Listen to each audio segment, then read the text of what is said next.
Finally, my first smart auto mower is here. I'm gonna try it out. So here is all the stuff we got.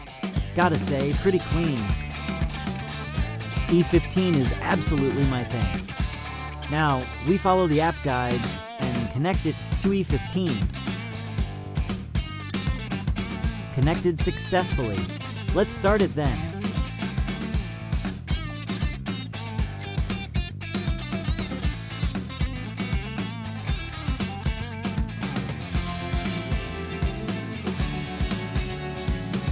Okay, let's press the button and turn it on.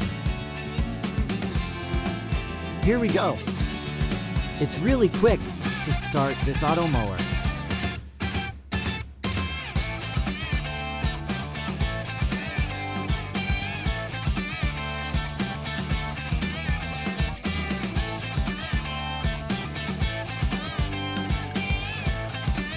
Interested?